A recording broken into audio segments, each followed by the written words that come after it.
പ്രതിപക്ഷ നേതാവ് ബഹുമാനപ്പെട്ട ഭക്ഷ്യ പൊതുവിതരണ വകുപ്പ് മന്ത്രി. സർ, ഈ വിഷയം കഴിഞ്ഞ ദിവസം നമ്മൾ റൂൾ 15 നോട്ടീസായിട്ട് ഈ സഭയിൽ അവതരിപ്പിച്ചതാണ്. അന്ന് വളരെ വിശദമായി മന്ത്രി 2 പ്രാവശ്യം മറുപടി പറഞ്ഞു. ഞങ്ങൾ ചോദ്യം ചോദിച്ചു, നിങ്ങൾ സപ്ലൈകോയിലെ നിത്യോപയോഗ സാധനങ്ങൾക്ക് വില വർദ്ധിപ്പിക്കാൻ ഉദ്ദേശിക്കുന്നുണ്ടോ? ഇത് സംബന്ധിച്ച മാധ്യമ വാർത്തകൾ വരുന്നു. മന്ത്രി മൗനം അവലംബിച്ചു ഈ സഭയിൽ. അതിനുശേഷം ഇന്നലെ മാധ്യമ വാർത്തകൾ വരുന്നു, മന്ത്രിസഭാ യോഗം ഇത് തീരുമാനിച്ചു.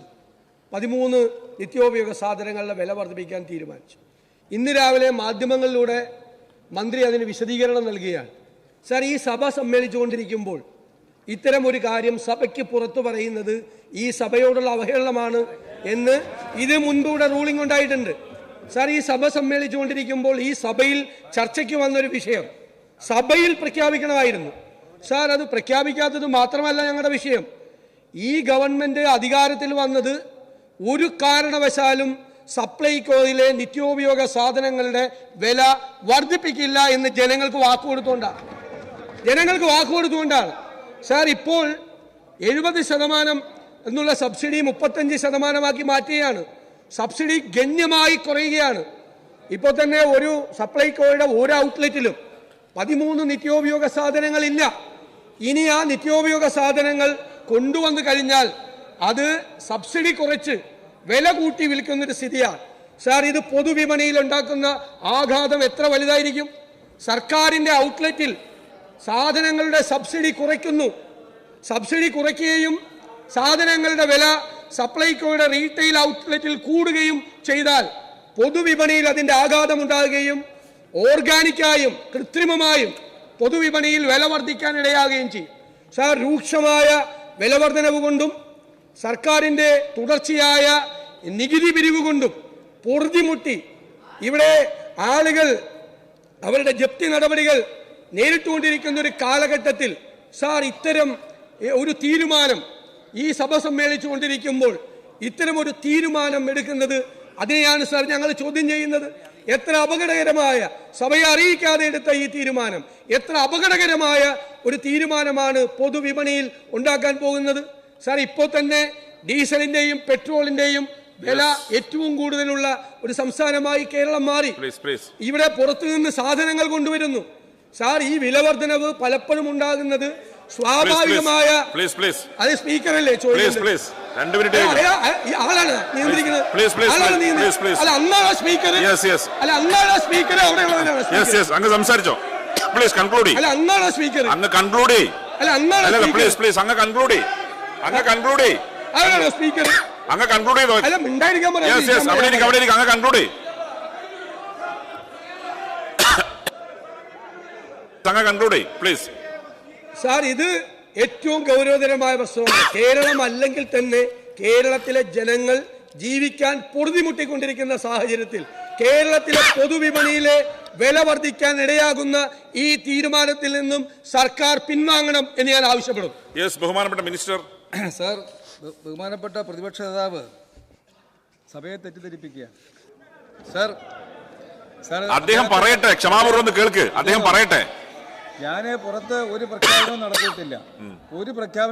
ഇന്ന് മാധ്യമങ്ങളിൽ ഒരു വാർത്ത കണ്ടപ്പോൾ മാധ്യമ സുഹൃത്തുക്കൾ ക്ലാരിഫൈ ചെയ്യാൻ വേണ്ടി എൻ്റെ അടുത്തേക്ക് വന്നപ്പോൾ പറഞ്ഞതല്ലാതെ ഇതിനെ സംബന്ധിച്ച് ഒരു ഉത്തരവോ കാര്യങ്ങളോ. അതുകൊണ്ട് സഭാ നടപടികളിൽ സബ്മിഷനിലൂടെ ഉന്നയിച്ച വിഷയത്തിൻ്റെ വസ്തുത ഞാൻ പറയാം. അതുമാത്രമേ സൂചിപ്പിക്കാനുള്ളൂ. 25% നിന്ന് 35% സബ്സിഡി വർദ്ധിപ്പിക്കുകയാണ് ചെയ്തത്.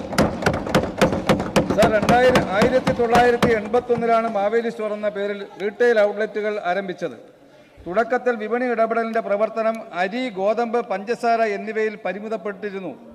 വിപണി ഇടപെടൽ പദ്ധതി നടപ്പിലാക്കിയപ്പോൾ അരിയുടെ വില ഓപ്പൺ മാർക്കറ്റ് വിലയേക്കാൾ 20% കുറച്ചും മറ്റിനങ്ങൾക്ക് വിപണി വിലയേക്കാൾ 10% കുറച്ച് നൽകുന്നതിനാണ് തീരുമാനിച്ചിരുന്നത്. 2014 ഒടുവിലായി സബ്സിഡി സാധനങ്ങളുടെ വില പരിഷ്കരിച്ചത്. അതിനു മുമ്പ് കാലാകാലങ്ങൾ സബ്സിഡി വില പരിഷ്കരിച്ച് വരികയായിരുന്നു. സാർ, ഇവരുടെ ഭരണകാലത്ത് 2013 ഓഗസ്റ്റ് മാസം, 2014 ഒരു വർഷത്തിനുള്ളിൽ ഓഗസ്റ്റ്, നവംബർ, ഡിസംബർ ഈ 3 മാസങ്ങളിൽ വില പുതുക്കി നിശ്ചയിച്ചിട്ടുണ്ട്. അതൊരു പുതിയ കാര്യമല്ല സാർ. 2016 അധികാരത്തിൽ വന്ന LDF സർക്കാർ അവശ്യ വസ്തുക്കളുടെ വില വർദ്ധിപ്പിക്കില്ല എന്ന നയപരമായ തീരുമാനം എടുത്തതിന്റെ അടിസ്ഥാനത്തിൽ 2014 ഡിസംബർ നിലവിലുണ്ടായിരുന്ന വിലയ്ക്കാണ് അവശ്യ വസ്തുക്കൾ ഇന്നുവരെ നൽകിയിരുന്നത്. സാർ, കഴിഞ്ഞ 10 വർഷക്കാലമായി പൊതുവിപണിയിലുണ്ടായ വില വ്യത്യാസത്തിന്റെ ഫലമായി നിലവിലുള്ള പൊതുവിപണി വിലയും സബ്സിഡി വിലയും തമ്മിൽ വലിയ വ്യത്യാസമാണ് നിലവിലുണ്ടായിരുന്നത്. ഇതുമൂലം ഭീമമായ ബാധ്യതയാണ് സപ്ലൈകോയ്ക്ക് ഉണ്ടായിട്ടുള്ളത്. ഈ സഭയിൽ എത്ര തവണയാണ് പ്രതിപക്ഷം സപ്ലൈകോയെ രക്ഷപ്പെടുത്തുന്ന കാര്യം സംസാരിച്ചത്? അതെല്ലാവരും മറന്നുപോവുകയാണ് സാർ. ഇതുമൂലം പ്രതിമാസം ശരാശരി 35-40 ലക്ഷം കുടുംബങ്ങൾ സപ്ലൈകോയിൽ സാധനങ്ങൾ വാങ്ങാൻ എത്തുന്നുണ്ട്. വിപണി ഇടപെടൽ പ്രവർത്തനത്തിലൂടെ സപ്ലൈകോയ്ക്ക് പ്രതിമാസം 35 കോടി രൂപയുടെയും പ്രതിവർഷം 425 കോടിയുടെയും സബ്സിഡി ബാധ്യത ഉണ്ടാകുകയാണ്. ഇത്തരത്തിലുള്ള ശക്തമായ വിപണി ഇടപെടൽ കേരളത്തിൽ നിലനിൽക്കുന്നത് കൊണ്ടാണ് ഒരു ഉപഭോക്തൃ സംസ്ഥാനമായിട്ട് കൂടി രാജ്യത്തെ പണപ്പെരുപ്പവും വിലക്കയറ്റവും ഏറ്റവും കുറഞ്ഞ തോതിൽ നിലനിൽക്കുന്നത് എന്നുള്ള കാര്യം പ്രതിപക്ഷം അറിയണം. സാർ, സബ്സിഡി വില 35% കുറവിൽ നിജപ്പെടുത്തിയാൽ പൊതുവിപണിയിൽ 1446 രൂപ നിരക്കിൽ വാങ്ങുന്ന സാധനങ്ങൾ 940 രൂപയ്ക്ക് ഗുണഭോക്താവിന് ലഭിക്കും.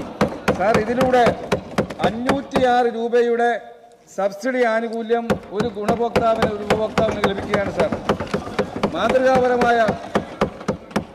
മാതൃകാപരമായ ഈ വിപണി ഇടപെടൽ സംവിധാനത്തിന്റെ പ്രയോജനം സംസ്ഥാനത്തെ എല്ലാ വിഭാഗം ജനങ്ങൾക്കും എന്നും ലഭ്യമാക്കേണ്ടതുണ്ട്. ഈ സംവിധാനം സുസ്ഥിരവും ശാശ്വതവുമായി നിലനിർത്തുന്നതിന് സബ്സിഡി വിലകൾ ശാസ്ത്രീയമായും യുക്തിസഹമായും പരിഷ്കരിക്കേണ്ടത് അനിവാര്യമാണെന്ന് സർക്കാരിന് ബോധ്യപ്പെട്ടതിന്റെ അടിസ്ഥാനത്തിലാണ് സാർ ഈ തീരുമാനം കൈക്കൊണ്ടത്. അതല്ലല്ലോ സബ്മിഷൻ, വിലക്കയറ്റല്ലേ സാർ? ഒരു കാര്യം അതല്ലല്ലേ വിലവർദ്ധനവല്ലേ അൻവർ? വിലവർദ്ധനം അൻവർ, പ്ലീസ് യാതൊരു പെരുമാറ്റവും എന്റെ ഭാഗത്തുനിന്നുണ്ടായിട്ടില്ല സാർ. യെസ്